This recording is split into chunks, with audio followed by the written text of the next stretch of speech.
ഇരുന്നിട്ട് കാലാട്ടരുതെന്ന് അമ്മമ്മ പറയലുണ്ട്. കടം വരും, അങ്ങോട്ടും ഇങ്ങോട്ടും കടം വരും, കടം. ശേഷി എനിക്കില്ല. അപ്പൊ ഹലോ ഗൈസ്, അങ്ങനെ കടം വരുന്നൊക്കെ ഒരിക്കലും ഞാൻ പറഞ്ഞു മനസ്സിലാക്കി കൊടുത്തു. അപ്പൊ ഇന്നത്തെ video is like salary day ആണ്. ഞങ്ങൾക്ക് ഇന്ന് സാലറി കയറി. ഇന്നത്തോടെ അത് തീരും. അത് വേറൊരു കാര്യം. ആ സങ്കടം ഞങ്ങൾക്ക് എന്നുള്ള കാര്യമാണ്, അത് വേറൊരു കാര്യം. പക്ഷെ നമ്മൾ ആ കിട്ടിയ ദിവസം നമ്മൾ മാക്സിമം എൻജോയ് ചെയ്യണതാ.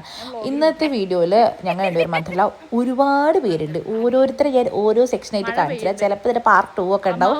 ആ പാർട്ട് 2-നകത്തൊരു കോമഡി കിടപ്പുണ്ട് ഗൈസ്. അത് ഞാൻ എന്തായാലും അന്നേരേ പറയുന്നുള്ളൂ, അത് നല്ല കോമഡി ആയിരുന്നു. അപ്പോൾ മഴ ഉണ്ടായിരുന്നു. മഴയത്ത് ഞങ്ങൾ കുട എടുത്തിട്ടുണ്ടായില്ല. കുട എടുക്കാൻ ഭയങ്കര മടിയായിരുന്നു. അപ്പോൾ ഞങ്ങൾ അങ്ങോട്ട് ഓടിക്കഴിഞ്ഞ് ഞങ്ങൾ നേരെ ചാടി കയറിയപ്പോൾ ഞങ്ങളുടെ അടുത്ത വ്യക്തിയെ ഞാൻ പരിചയപ്പെടുത്തണം. Yes, this is Aishwarya Joseph. പറഞ്ഞിട്ട് കാര്യമില്ല, ഞങ്ങളെ പോലെ ഒരു കിളി, അത്രയേ ഉള്ളൂ. അപ്പോൾ ഞങ്ങൾ അവിടെ നേരെ ഊബറിന് വേണ്ടി വെയിറ്റ് ചെയ്യുന്നത്. ടബറിന് വേണ്ടി വെയിറ്റ് ചെയ്യുമ്പോൾ ഞങ്ങൾ മനസ്സിലാക്കി അത് എൻ്റെ അക്കൗണ്ടിൽ വീണ്ടും പൈസ ക്രെഡിറ്റ് ആയി. അത് എവിടുന്നോ ആരോ തരാനുള്ള പൈസ ആയിരുന്നു. അപ്പോൾ ഞങ്ങളത് ഊബറൊക്കെ പിടിച്ച് ആക്ച്വലി ഞങ്ങൾക്ക് ഇന്ന് എല്ലാവർക്കും പർച്ചേസിംഗ് ഉണ്ട്. അപ്പോൾ എല്ലാവരും ഗ്രൂപ്പ് തിരിഞ്ഞ് പർച്ചേസ് ചെയ്യാമെന്ന് വെച്ചാൽ അല്ലെങ്കിൽ ഇത് തീരൂല. അപ്പം ഞാൻ നേരെ സാരി മേടിക്കാനിതായി ഇവളെ കൂട്ടിപ്പോയി. വേറൊരാളും കൂടെ ഉണ്ട്, അത് ഞാൻ അടുത്ത വീഡിയോയിൽ കാണിച്ചു തരാം. അപ്പോൾ ഇന്നത്തെ വീഡിയോ അത്രയേ ഉള്ളൂ. ചാച്ചാ.